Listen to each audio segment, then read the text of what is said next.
It was the dead of winter, somewhere in the middle of Wyoming, where snow-covered plains stretched for miles and the nights felt endless. I had taken a seasonal job as a caretaker for a secluded lodged me and a large, creaky house in the wilderness. It sounded ideal for someone like me, craving solitude and a bit of peace after a rough year. At least that's what I thought. The first few days were uneventful, even picturesque. The landscape was breathtaking, with thick pine forests blanketed in white. The lodge itself was an old but charming structure, wooden beams, a roaring fireplace, and windows that framed the snowy expanse. My only tasks were to keep the place clean, ensure the pipes didn't freeze, and make sure it was ready for the spring season when the tourists returned. But then, things started happening. It began subtly. A tapping at one of the upstairs windows late one night. I figured it was a branch or maybe some snow sliding off the roof. But when I went to check, there was nothing. No tree close enough to touch the window, no sign of anything out of place, just my reflection staring back at me through the frosty glass. The next night, I woke up to the sound of footsteps. Slow, deliberate footsteps echoing in the hall outside my room. I froze, my breath fogging up in the frigid air. Grabbing the flashlight from my bedside table, I swung the door open expecting... what? An intruder? A wandering animal? But the hall was empty. The snow that had fallen earlier meant no one could have approached the house without leaving tracks. Yet, the footprints I found in the hall were fresh, damp, and led nowhere. By the end of the first week, I was losing sleep. Every night brought something new, faint whispers, doors creaking open on their own, the feeling of being watched. The worst was the smell, a faint, rotting stench that would come and go, as though something decayed were just out of sight. No matter how much I searched, I couldn't find the source. Then, there was the voice. It started as a faint murmur, almost indistinguishable from the howling wind outside. But soon I realized it was speaking words, though I couldn't make out what they were. One night, while I was curled up on the couch with a blanket wrapped tightly around me, I heard it more clearly. A woman's voice calling my name. Jacob, Jacob. I dropped the mug of coffee I was holding. The voice wasn't coming from outside. It was inside the house, echoing from somewhere upstairs. Against every instinct screaming at me to stay put, I climbed the staircase, flashlight in hand, calling out, "Who's there?" The air was colder upstairs, and the smell of rot was stronger. My flashlight flickered, and for a split second, I thought I saw movement at the end of the hall, a shadow slipping into the master bedroom.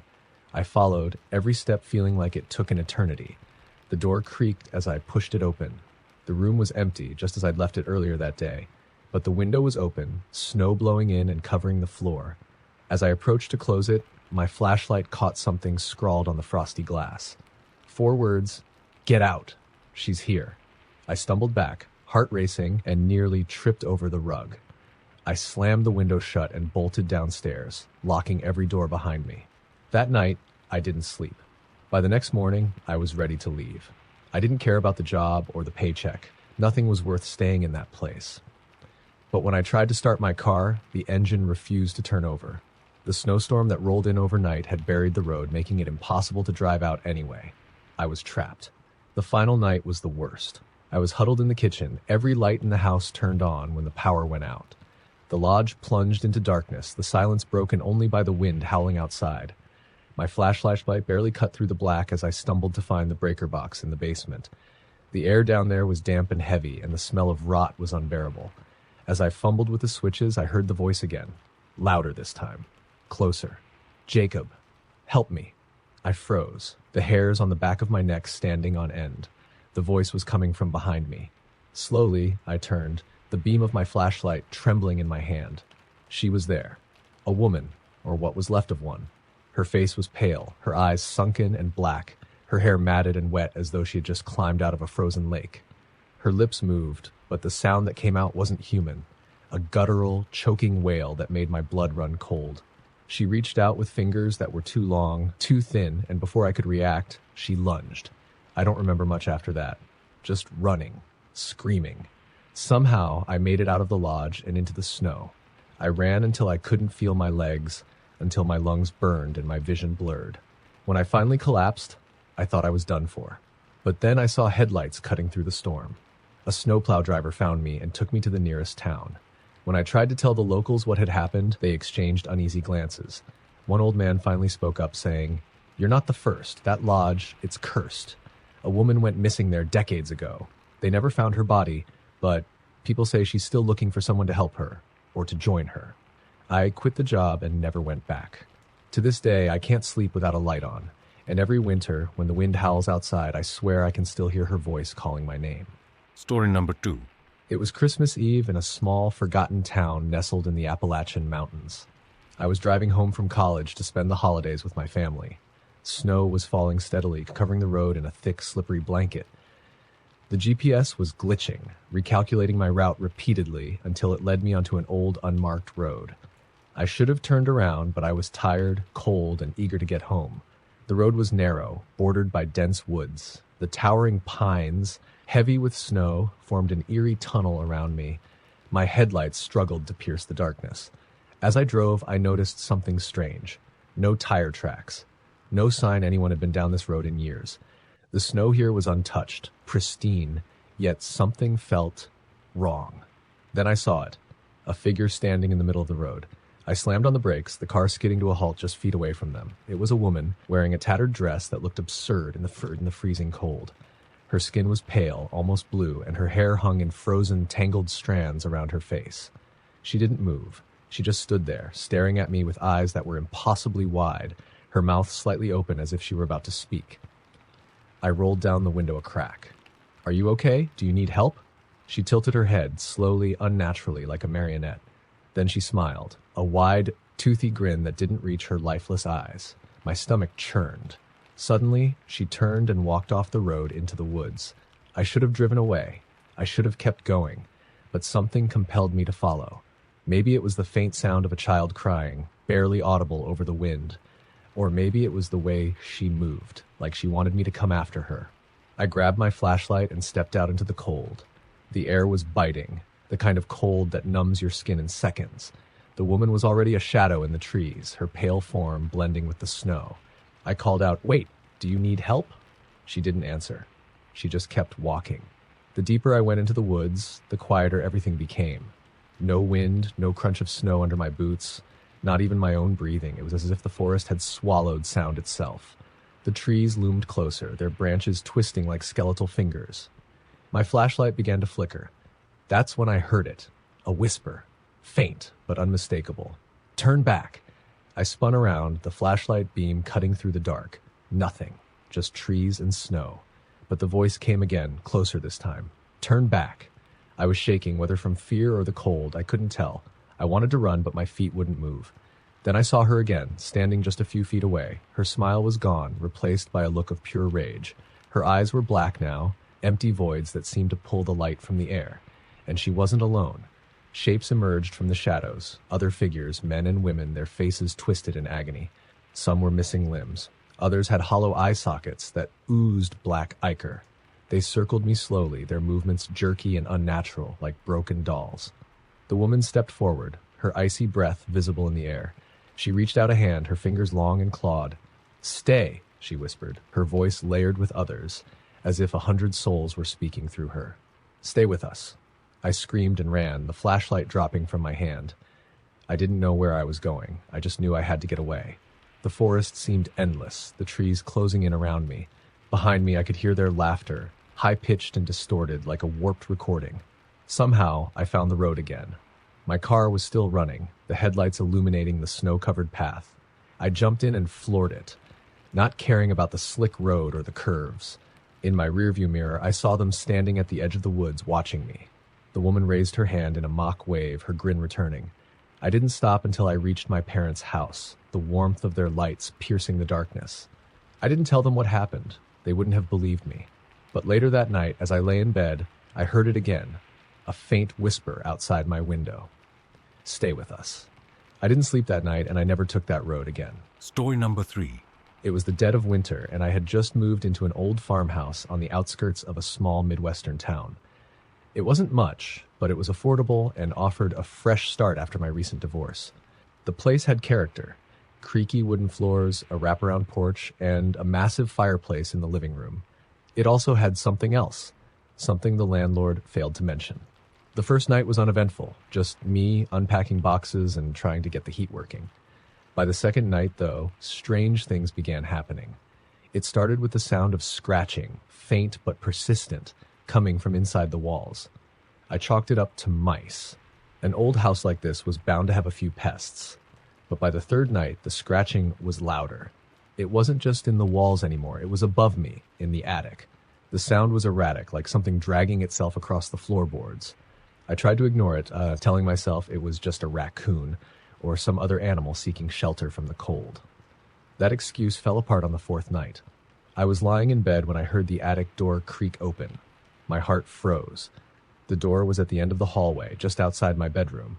I hadn't touched it since moving in, and I was certain I'd locked it. I grabbed the baseball bat I kept under my bed and stepped into the hallway. The attic door was ajar, a dark gap where warm air from the house met the icy chill seeping from above. The scratching had stopped. It was dead silent. I stood there, staring at the door, trying to convince myself to check it out. But then I saw it, something pale and skeletal, peeking through the crack. Just an inch of a face, with sunken eyes and skin stretched too tightly over bone. I slammed my bedroom door and locked it, heart pounding in my chest. I didn't sleep that night. The next morning, I called an exterminator. I didn't tell him about what I'd seen, just that I thought I had a serious rodent problem. He came out later that day and climbed into the attic while I waited nervously downstairs. After about 10 minutes, he came back down, his face pale. "There's nothing up there," he said. "No nests, no droppings, just a lot of dust and old boxes." But he hesitated, looking uncomfortable. "It smells wrong, like something rotting." I wanted to ask what he meant, but the words wouldn't come out. He left quickly, telling me to call if I noticed anything else. That night, the scratching returned, louder than ever. But this time it wasn't just in the attic. It was on the stairs, moving slowly, methodically, toward my room. I huddled under the covers, gripping my bat, my eyes locked on the door. I could hear it breathing now, shallow, wet breaths that seemed to echo in the silence. The doorknob rattled. I screamed and bolted out of bed, throwing open the window and climbing onto the roof. I didn't stop running until I was halfway down the snow-covered driveway, barefoot and shivering. From there, I looked back at the house, expecting to see nothing. But something was there, watching me from the attic window. A gaunt figure, its face pressed against the glass, its mouth stretched into a grotesque grin. I didn't go back inside. I drove to a motel and spent the night curled up in a chair, every light in the room turned on. The next morning, I called the landlord and told him I was breaking the lease. I didn't care about the deposit or the hassle of finding another place. As I packed up my things later that day, I noticed something strange in the snow outside the house. Footprints. They led from the attic window to my bedroom and then stopped abruptly, as if whatever had made them had vanished into thin air. I left that farmhouse behind, but the memory of that face still haunts me. Sometimes, when I'm alone in my new apartment, I hear faint scratching in the walls, and when I look at the windows, I catch glimpses of something pale just out of sight. Story number 4. It was a tradition in my family to cut down our own Christmas tree.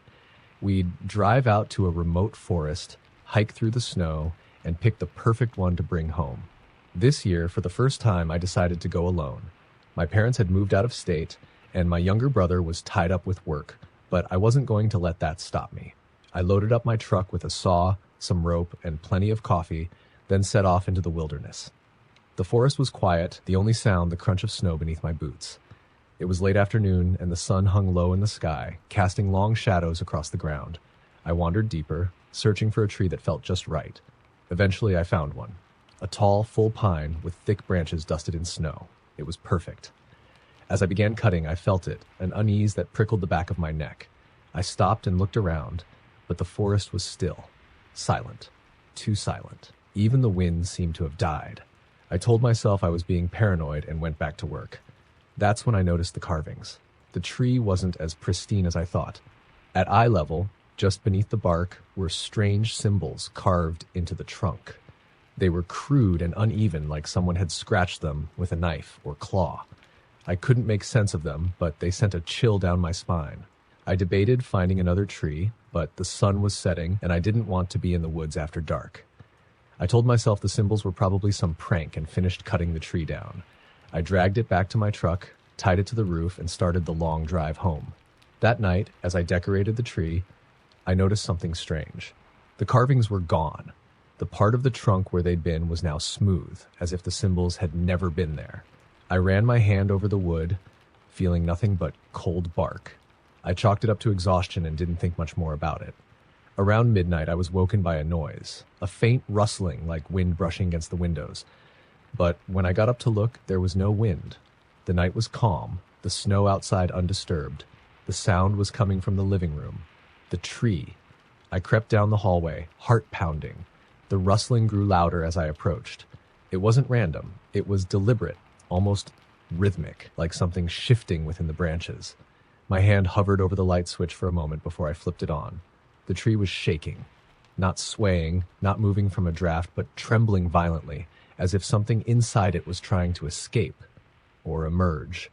Or worse, something was alive. The ornaments rattled and clinked together, a few falling to the floor and shattering. Then the movement stopped abruptly and the room fell deathly silent. My eyes scanned the tree, its branches now still and heavy under the weight of decorations. That's when I saw it. Two glowing eyes staring back at me from deep within the branches. They blinked once, then disappeared into the shadows of the tree. My body froze in terror. I couldn't move, couldn't scream. All I could do was stare at the tree and listen as a low, guttural growl rumbled from its depths. I backed away slowly, fumbling for my phone, but as I did, the tree began to shift again. The branches extended, reaching out like long, twisted arms. The lights I'd strung flickered and dimmed, casting the room in a sickly, pulsating glow. And then I heard it, a voice, low and gravelly, whispering from within the tree. It wasn't in English, but somehow I understood it. You brought me here. Now you stay.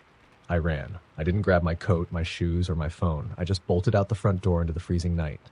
I didn't stop running until I reached my neighbor's house, pounding on their door until they let me in. The next morning, I returned to the house with the police.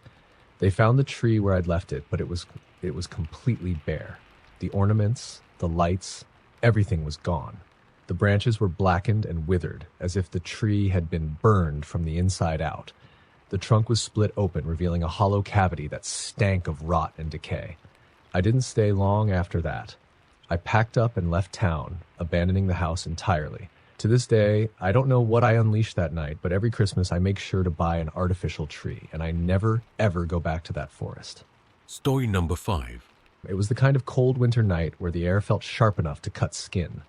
My car had broken down on a desolate stretch of road in the middle of nowhere. Snowflakes swirled in the beam of my flashlight as I trudged through the dark, hoping to find some sign of life.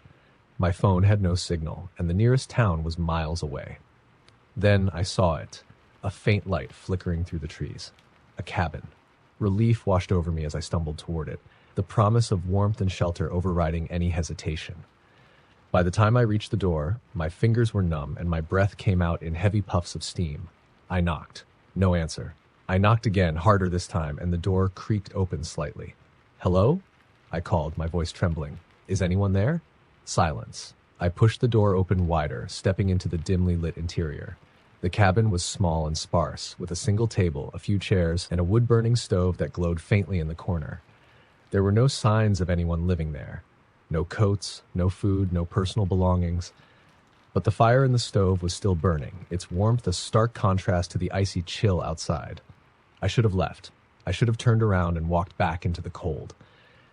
But I was exhausted and freezing, and the thought of spending the night outside was unbearable. So I stayed.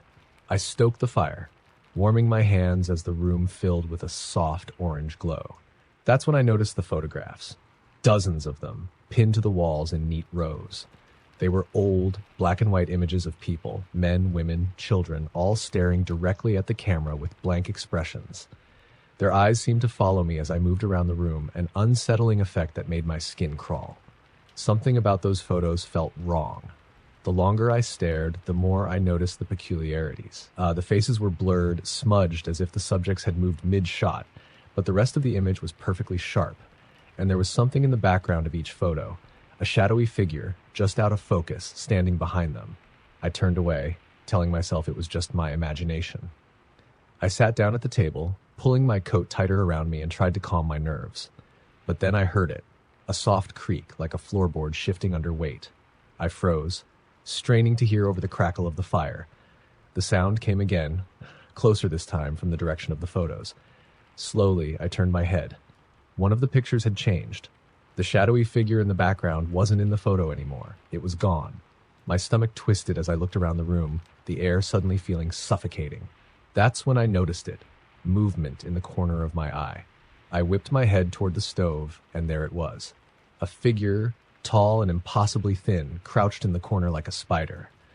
Its skin was ashen, its limbs elongated and unnatural, and its face, it didn't have one. Just a smooth, featureless expanse where a face should be. It didn't move, but I could feel its attention on me, an oppressive, crushing weight that made it hard to breathe. I bolted for the door, yanking it open and stumbling out into the snow. I didn't stop running until I reached the road. My legs ached and my lungs burned, but I didn't care.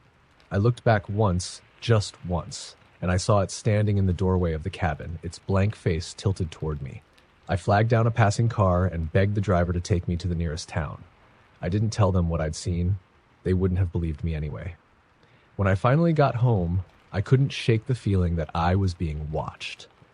That night, as I lay in bed, I heard a faint creak, like a floorboard shifting under weight. And when I looked at the window, I swear I saw a pale, faceless figure staring back at me from the darkness. Story number 6. It was late December, and I had just moved into a new apartment in a quiet part of the city. It wasn't much, just a small one-bedroom on the 4th floor of an aging building, but it was mine, and I was excited to make it feel like home. The apartment came furnished, which was a relief since I didn't have much. Among the furniture was an antique rocking chair that sat in the corner of the living room. It was heavy, made of dark wood with a high back and worn upholstery. At first, I thought it was charming, a cozy spot for reading or just relaxing. But from the moment I stepped into that apartment, something about the chair felt off. It always seemed to be facing a different direction than I'd left it, just slightly askew. I told myself it was nothing, that I was probably bumping into it without realizing. The first night, as I was unpacking, I heard it, a faint creak, like wood shifting under weight. It came from the living room, where the chair sat. I paused, listening, but the sound didn't come again. I shrugged it off as the building settling or the heating kicking in, but then it happened again, and again. Every night, without fail, I'd hear that creak. It started at random times, just a single soft groan, but as the nights went on, it grew more frequent. By the end of the week, the sound came in a slow, deliberate rhythm, like someone gently rocking back and forth. Each time, I'd walk into the living room to find the chair still, as if nothing had happened. I started avoiding the living room at night, opting to stay in my bedroom with the door closed. But the chair wasn't content with that. One night, I woke up to a sound that made my blood run cold, a soft tapping coming from just outside my bedroom door. I sat up in bed, heart hammering, and stared at the door.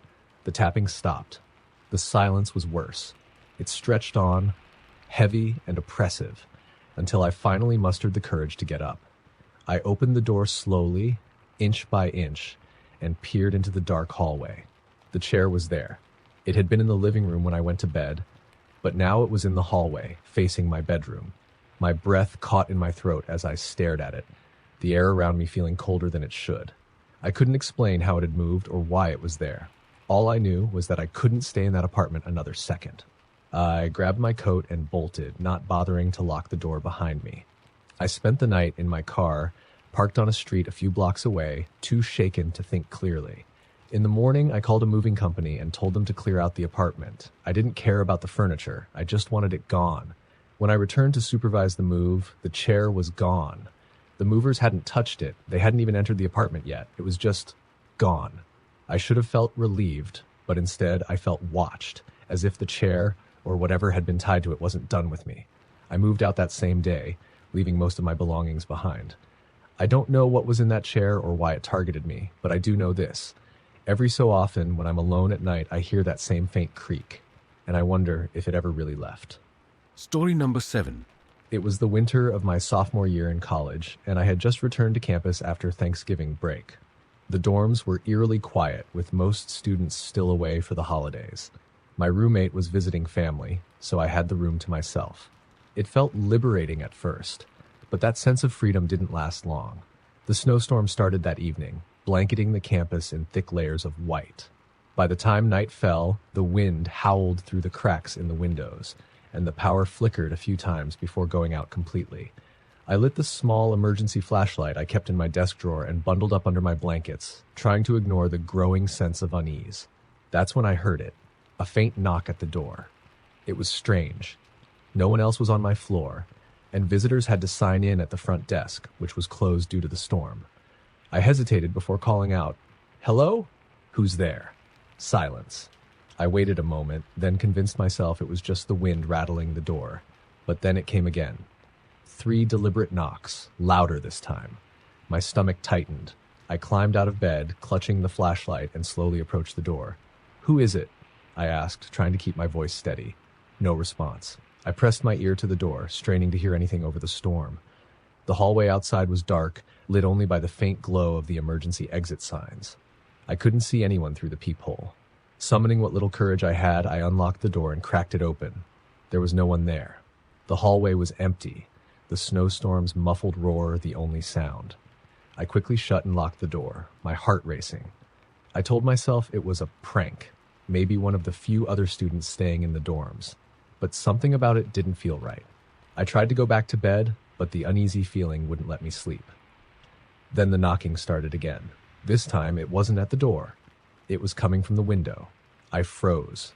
My room was on the 3rd floor, and there was no balcony or ledge outside. Slowly, I turned to face the window. The flashlight beam illuminated the frosted glass where I saw the faint outline of a handprint. It was too large and misshapen to be human, the fingers elongated and the palm wide, as if pressed from the outside. The knock came again, louder and more insistent. I stared, paralyzed with fear, as the handprint began to smear downward, leaving streaks in the frost. Whatever it was trying to get in. I backed away, fumbling for my phone, but there was no signal.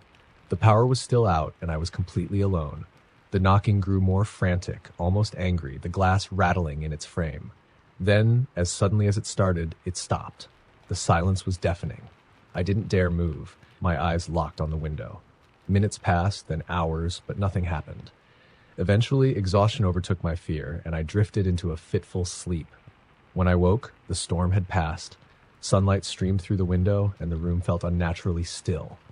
I cautiously approached the window, half expecting to see more handprints. Instead, there were scratches, deep, jagged grooves etched into the glass as if made by claws.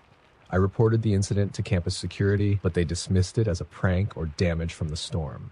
No one believed me when I told them what I saw. But I know it wasn't the wind and it wasn't a joke. Even now, years later, I can't look at a frost-covered window without feeling a sense of dread.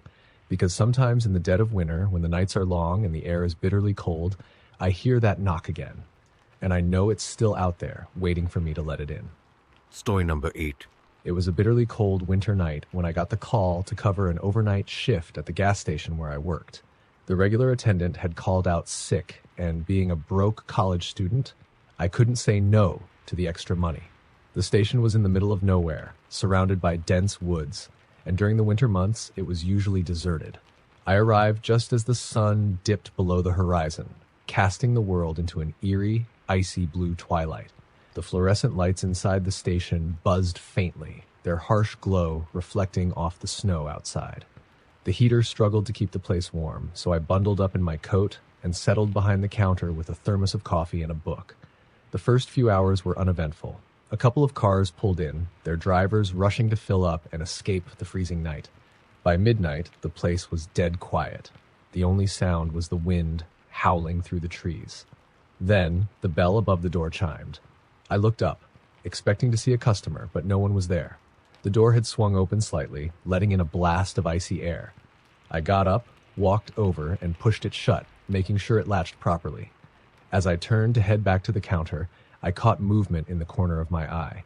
Someone, or something, was standing just beyond the edge of the light, at the edge of the woods. It was too dark to see clearly, but the figure was tall and motionless, shrouded in shadows. My stomach tightened as I stared, trying to convince myself it was just a trick of the light. I stepped closer to the window, squinting through the frost-covered glass. The figure didn't move, but its presence felt wrong. It was like it wasn't supposed to be there, like the very air around it was off. I locked the door and hurried back to the counter, trying to shake the unease crawling up my spine. For the next hour, nothing happened. The figure was gone, and I told myself it had probably been a tree or some stray animal. But then, at 2:13 a.m., the phone rang. I picked it up, expecting it to be my manager or maybe even a wrong number. Hello? No answer, just static, faint but persistent, like a distant radio signal. Hello? I repeated, my voice trembling. And then I heard it. A whisper, low and guttural, speaking words I couldn't understand. My hand tightened on the phone as chills ran down my spine. The whisper grew louder, more insistent, until it suddenly stopped. The line went dead. I hung up, my hands shaking, and stared at the phone, willing it not to ring again. The heater sputtered, the lights flickered, and the uneasy silence returned. That's when I heard the footsteps. They were faint at first, crunching softly in the snow outside. They grew louder, closer, until they stopped right outside the door. I held my breath, staring at the glass, but there was nothing there. No shadow, no movement, just the faint reflection of the gas station's flickering lights. And then I saw it. A handprint slowly appearing on the outside of the glass, as if someone was pressing their hand against it. But the hand was wrong. The fingers were too long, too thin, and the palm was impossibly wide. The print seemed to shimmer, almost glowing faintly in the dim light. I backed away, my heart pounding, and grabbed the nearest thing I could find, a flashlight. I turned it on and pointed it at the door, but there was nothing there. The handprint had vanished. The lights flickered again, plunging the station into momentary darkness. When they came back on, the door was open. The cold air rushed in, and with it a sound, soft and distant like laughter, but warped and distorted. I froze, gripping the flashlight as a shadow moved across the floor, stretching toward me. I didn't wait to see what it was. I ran out the back door, into the snow, not stopping until I reached my car. I called my manager the next morning and quit on the spot. I never went back to that gas station, and I don't know what I encountered that night. But every winter, when the nights grow long and the wind howls through the trees, I remember the shadow and the handprint on the glass. And I know some places are better left alone.